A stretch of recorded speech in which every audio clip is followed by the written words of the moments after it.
Olá, tudo bem? Boa tarde. Bem-vindo a mais uma aula. Para quem começou a acompanhar agora, meu nome é Laís Carvalho, eu sou professora de Geografia, História, Sociologia. Só que nessas aulas estamos abordando os conhecimentos de Geografia na área de Demografia. Então, esse vídeo é uma continuação, tá, do módulo 4, é a parte 2 do vídeo.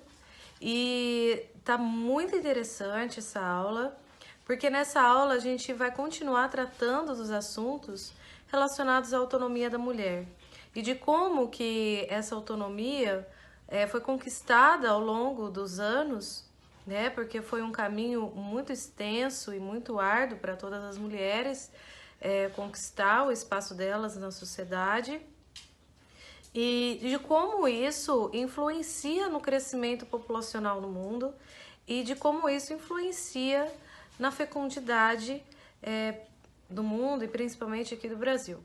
Tá? Então fiquem com essa aula, foi um material muito interessante que eu preparei para vocês e eu espero que vocês gostem. Tenham uma boa aula. Até mais. A luta da mulher pela igualdade em relação aos homens, ela vem de muitos séculos. Só que, como eu estava falando no slide anterior, as maiores conquistas, né, as conquistas mais notadas, ocorreram nas últimas décadas. Então, o fundamento, né, o que é fundamental para que a gente possa entender essa autonomia da mulher e como isso reflete na queda da fecundidade no mundo, é a luta pelos mesmos direitos que os homens. Ah, professora, mas como assim? As mulheres não têm os mesmos direitos que os homens? Infelizmente, não. Só que atualmente isso é bem mais discreto, porque há um tempo atrás isso era muito notável, né? Então, para a gente iniciar essa conversa, a liberdade de vestimenta foi uma conquista muito grande. As mulheres tinham que seguir rigorosamente um padrão de vestimenta, né? Houve uma época em que as mulheres não podiam usar calças, não podiam usar shorts, as mulheres só poderiam usar saias ou short saias. Então, a partir do momento que a mulher conseguiu essa liberdade de poder vestir o que bem entender, e é claro que isso aconteceu de maneira gradual, né, foi uma grande vitória, uma grande conquista. Outro fator que é uma luta feminina são salários iguais. O que isso significa? Que dois trabalhadores com os mesmos cargos devem receber as mesmas condições financeiras de trabalho. Isso, infelizmente, ainda não ocorre aqui no Brasil. Infelizmente, existem pessoas que possuem salários menores simplesmente pelo fato de ser mulher. Liberdade de ir e vir.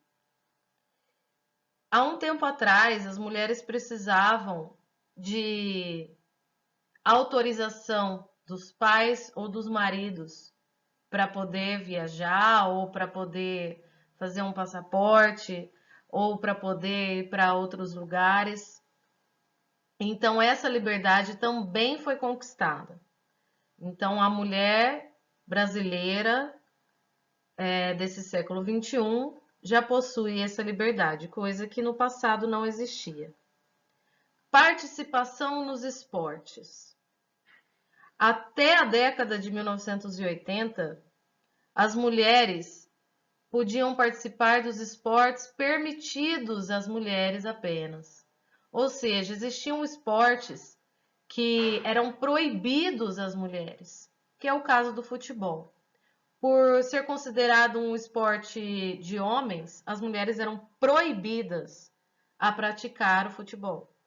Então, a partir apenas da década de 80, que elas foram permitidas a participar e organizar campeonatos, no caso do futebol. Existem outros esportes também, mas o que eu quero focar é no futebol.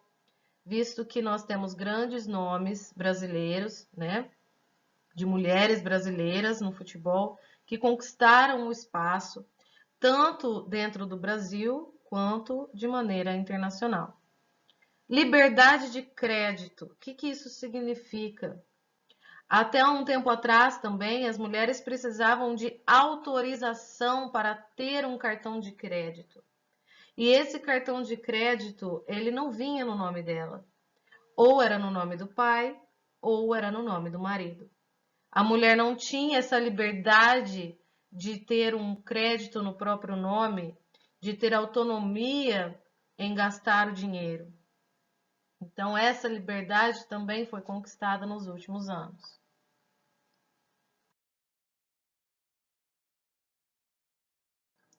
Outro fator que contribui para a autonomia da mulher nesse século XXI é a independência emocional.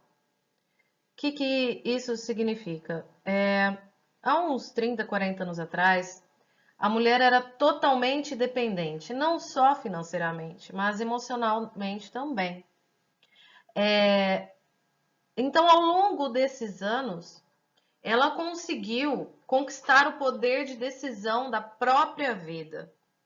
Isso significa que ela decide com quem ela casa, ela decide quando ela casa, ela decide aonde ela vai morar, ela decide o que ela vai estudar. Então, esse poder de decisão da própria vida transformou a realidade feminina. O enfrentamento da sociedade também foi outro fator que fez parte da realidade de milhares de mulheres.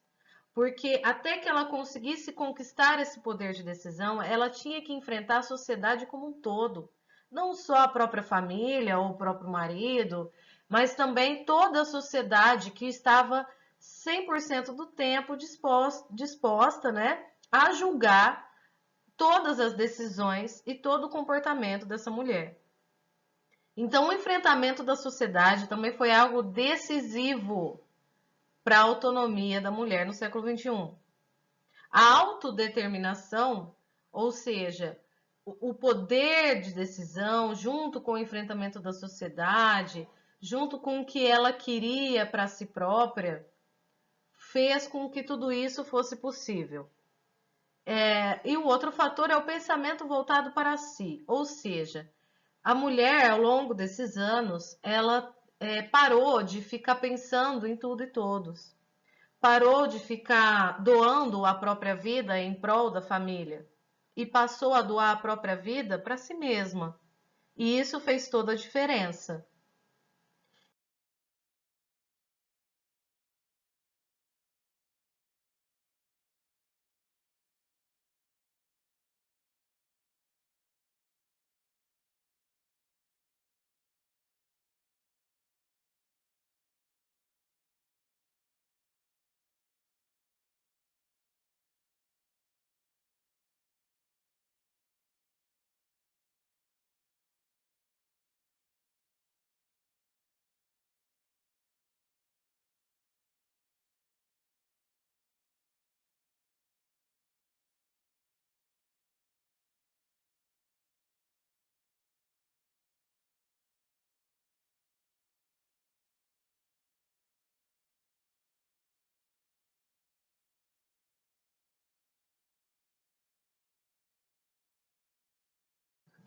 Então, caros alunos, o poder de decisão da própria vida fez toda a diferença na queda da fecundidade, porque a mulher ela passou a escolher se ela quer casar ou não, passou a escolher a sua profissão, se ela quer ser mãe ou não, porque há um tempo atrás, na época em que as mulheres eram oprimidas, submissas e tal,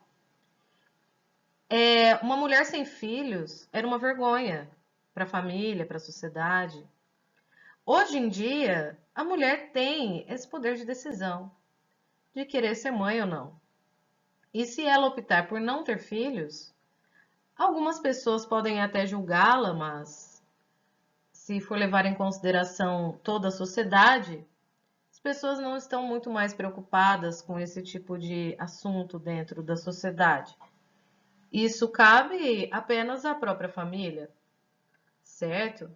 Escolher o modo de vida, ou seja, escolher quando e onde vai morar, se vai ser uma pessoa dedicada à família, ou se vai ser uma pessoa dedicada aos estudos, ou se vai ser uma pessoa dedicada à sua própria profissão. E isso também faz parte do poder de decisão sobre a própria vida da mulher. E, inclusive, a escolha da religião.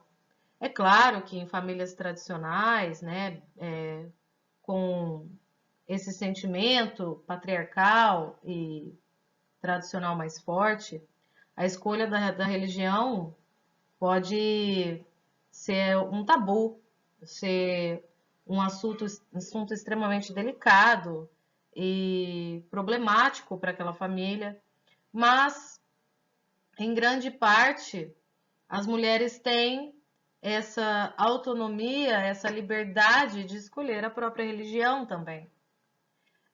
Querendo ou não, parecem ser coisas pequenas, mas que fizeram toda a diferença na vida das mulheres e, consequentemente, fizeram toda a diferença na taxa de fecundidade. E, consequentemente, fizeram toda a diferença no crescimento populacional no mundo. Então a gente fica por aqui hoje. Que bom que você assistiu esse vídeo até o fim. Se inscreva no canal, deixe o like, tá? E até a próxima. Tchau, tchau.